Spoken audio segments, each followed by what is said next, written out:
تو جب ہمیں یہ جگہ بتائی وہ بھی ہجرت کرنا پڑی، معصوم بچہ اور اہلیہ کو وہاں ویرانے میں چھوڑنا پڑا۔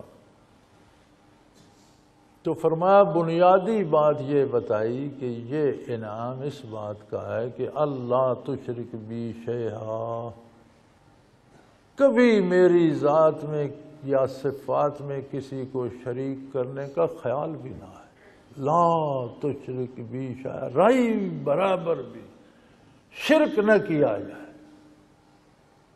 ذات میں تو کم کرتے ہیں، صفات میں لوگ زیادہ کر لیتے ہیں۔ ہمارے گاؤں میں ایک بزرگ تھے، وہ ایک پیر صاحب کے مرید تھے۔ پیر صاحب تو مدت ہوئی، ان کا وصال ہو چکا، اللہ کے نیک بندے ہوں گے، لیکن ان کی عقیدت یہ تھی کہ ایک دن باقی آج کے موسم میں بھی ہمارے مویشی آوارہ پھرتے ہوتے ہیں، یہ گرمیوں کے موسم میں جب گندم کی فصل اٹھا لی جاتی ہے اور ابھی اگلی فصل کاشت نہیں ہوتی تو درمیان میں لوگ مال آوارہ کر دیتے ہیں، پھول دیے پھر شام کو آگے۔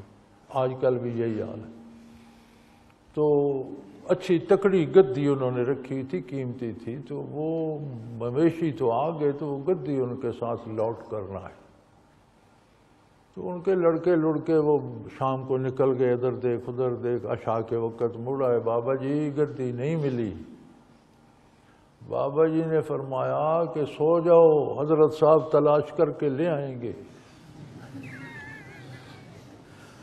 تم آرام کرو، فکر نہیں کرو، ہمارا پیر صاحب ہیں، ہمارے پیر صاحب حضرت صاحب تلاش کر کے لے آئیں گے۔ یہاں وہ کوئی چھوٹا سا شرک بن جاتا ہے کہ چیزیں پیر صاحب نے دینی ہے یا اللہ نے۔ اب بابا کہہ دیتا کہ اللہ کریم اسے ضائع نہیں کرے گا، ہمارے مال کو ہم تک پہنچا دے گا، تو کتنی خوبصورت بات ہوتی۔ وہی بات تو وہی تھی نا، چھوٹی سی بات تھی۔ یہ بات ہنسنے کی نہیں ہے، یہ سوچنے کی ہے۔ اللہ کریم فرماتا ہے اللہ تشرک بی شیئا، میرے ساتھ رائی برابر بھی شرک نہ کرو۔ یہ بھی نہ کہو کہ پیر صاحب مجھے گدی دلا دیں گے، یہ بھی کہو کہ گدی بھی اللہ ہی دے گا۔ میری کسی صفت میں، میری ذات میں کسی کو شریک نہ کرو۔ رزق دینا، حفاظت کرنا، تمہارا مال تم تک پہنچا، یہ میرا کام ہے۔ پیر کا کام کیا ہے؟ پیر کا کام میرا راہ دکھانا ہے، گدیاں تلاش کرنا نہیں ہے۔ پیر کا کام ہمارے مال کی حفاظت، ہماری جان کی حفاظت نہیں ہے، وہ اللہ کا کام ہے۔ پیر کا کام ہے کہ ہمارے عقیدے میں جو ٹیڑھا پن ہے نکال کے سیدھا کر دے، ہمارے کردار میں جو ٹیڑھا پن ہے اسے نکال کے سیدھا کر دے۔ ورنہ تو پیر سے ہم نے کیا لینا ہے بھائی؟ جو لینا ہے وہ اللہ رب العزت سے لینا ہے۔ پیر سے اللہ کی راہ تلاشنی ہے۔